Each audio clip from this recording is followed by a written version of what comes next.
Welcome back to the channel. Today we're hiking into Moon Boot. Moon Boot is the trail that I won the GoPro Best Line on in 2020, and there's some other fun downhill trails surrounding it. And the reason I'm out here today instead of the other zone is because I want to clean things up. We're starting to feel a little bit of spring weather. It's still pretty cold. It is still quite a contrast from where I was last week in Mexico, where it was just dry, dusty, gnarly, loose trail. Where I am out here today is just above freezing. It's perfect building conditions because the dirt's nice and tacky, not too dry. I guess there was a bit of rain last week while I was away, and I just want to get the chance to work on this stuff before I forget, because honestly, I'm so distracted building so many things at once that it's really easy to forget and have lines just deteriorate. Also, a handful of you have been asking me, how do you maintain your trails? What are some things you do?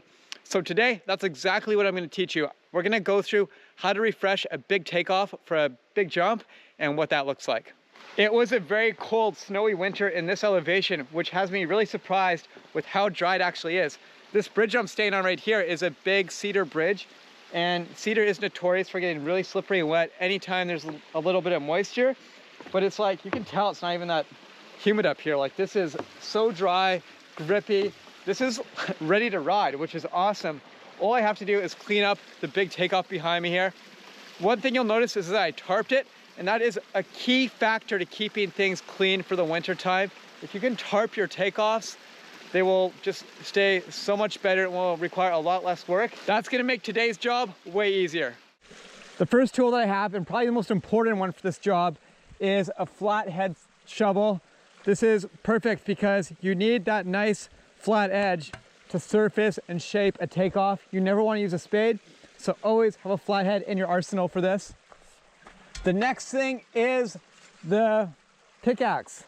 I got this one from Home Hardware. So if you're from any small town in Canada, you probably have a Home Hardware in your town. And I think this, I don't even know the brand of this one, I forget, but I love the big edge and like the big fat piece on this side. And what's great about this tool is when we're resurfacing jumps, we want to be getting some fresh dirt. So I'm going to take from the dirt pit. That's like 1 or 2 hits and I have a bucket full. So it's super nice. Saves me a lot of work. Next tool up is a fan rake.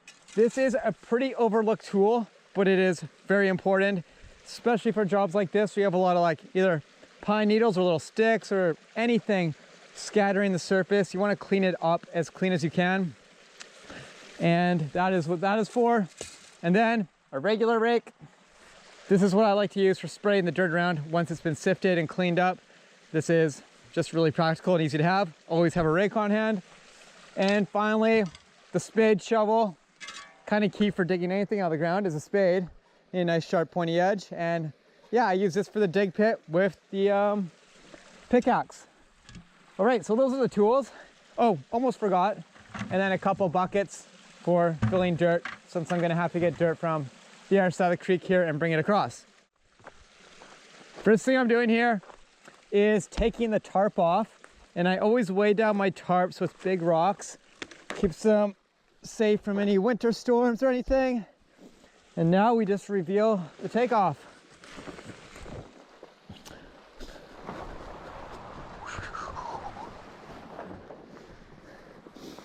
Always buy a higher grade tarp for this too. It's nice having something nice and thick like this one. It keeps the jump really solid over the winter. And then looking up, look at that, big difference.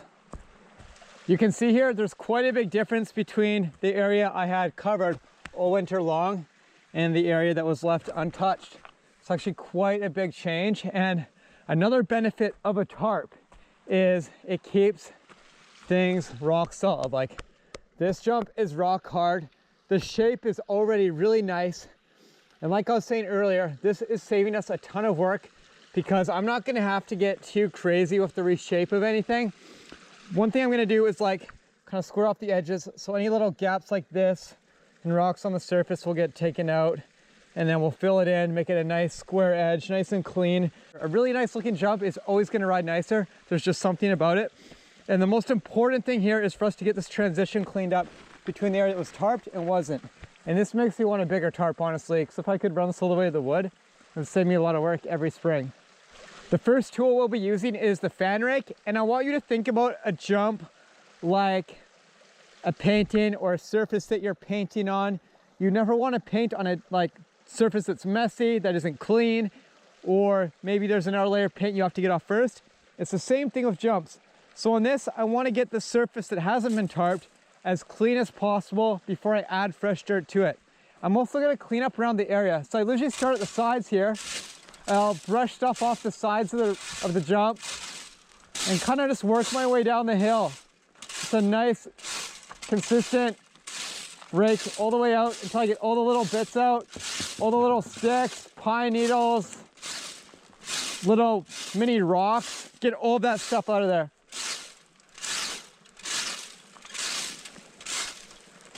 Now I'm just gonna go to the very top of it. Because it's such a tall takeoff, I kind of have to clean it up in stages, but there's really not too much on here. I am gonna pull off like a bit of surface rock, maybe just like kind of fan rake that out and rough the edges slightly where I think I want to add more dirt. When you have a bit of texture on the surface, it's a little easier for dirt to stick to it, like a fresh layer of dirt. Same with at the back here. I mean, it's almost dry. This is crazy. I honestly expected grippier, damper dirt, but this will work. It's just enough moisture in this to stick, and we'll keep cleaning up everything around the top here. So just get all the little bits out that you don't want fresh dirt to stick to, keeping everything nice and clean there. Any bits of moss can be kind of pulled out, or sticks, or any little things. It really depends like how nitpicky you want to get. I usually rake it multiple times because there's always something new that's going to pop out. Either a stick will surface or some loose rock will start to surface. And yeah, like I keep saying, the cleaner you can get it, the better. Now that the surface is cleaned up, I'm going to give you a more detailed view of what it looks like up close. Here we can see tarped up here, not tarped down here, and there is a pretty defined line right across the front of the face here. What I'm going to do to get this clean is I'm going to start working my way down the lip from the very top. I'm going to grab dirt from the dirt pit, try to sift it as I grab it, and then toss it at the top and let it roll down.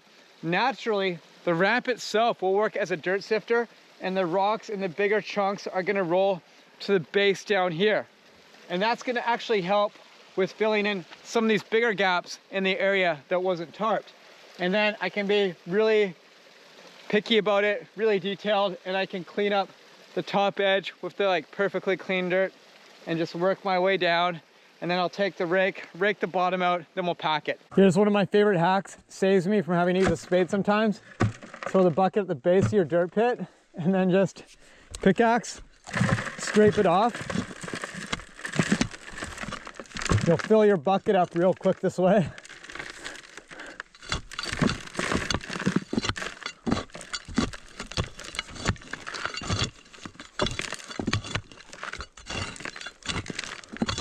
Remember to always have the cleanest dirt you possibly can. There's going to be multiple layers of sifting going on in this process. So if you see a little root or any rocks in the dirt that you're scooping into your bucket, hand bomb them, get them out while they're right there in front of you. Everything's cleaned up, and now I just want to get fresh layers of dirt covering the rocks on the sides. It's really dry, and my hands are actually kind of freezing right now. I should have brought gloves. And the dirt is dry and really hard, almost frozen. I'm just gonna lightly rake it with the other rake here and kind of roughen up the edges so the fresh dirt will stick to it. And at the same time I'm doing that, I'm pulling rocks out that are surfacing. Like me right there, could use a little bit, but this is all super picky cosmetic stuff.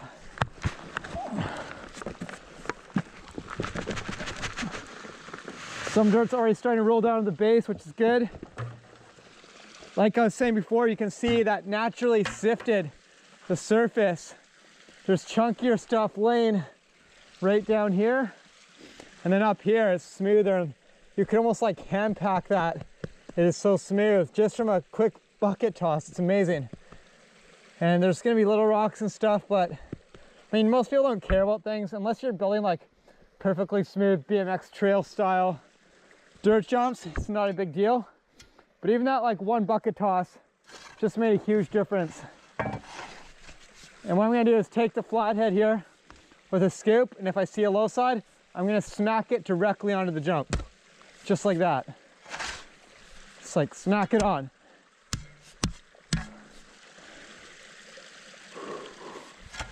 I'll be doing this to both sides of the lip, and then the next stage will be to slap pack everything.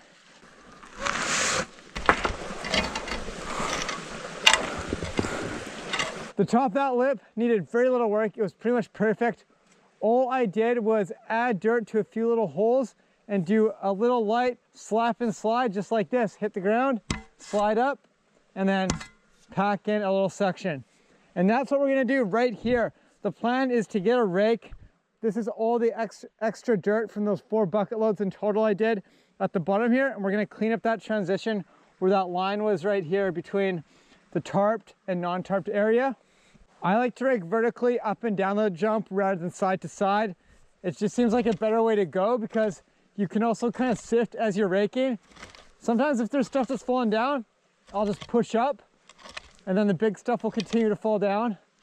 And you start to just repeat that motion and you'll get a nice, really smooth surface. And I've already started doing this, so we're almost there already. It is so sick. Like, I was expecting way more work today, but because of like preparation and consistent little amounts of work over the years, there's way less work you have to do every spring. I left a little bit of extra dirt at the very bottom here in case I need it. The next step now is to grab the fan rake, do a final nitpicking raking so it's a nice clean surface, as clean as possible. Like even these little things like this are gonna go. And then we'll get the flathead shovel and just slap and pack all the way to the bridge. What's amazing about tarping jumps and doing a little bit of maintenance every time you session is you minimize ever having to do big builds.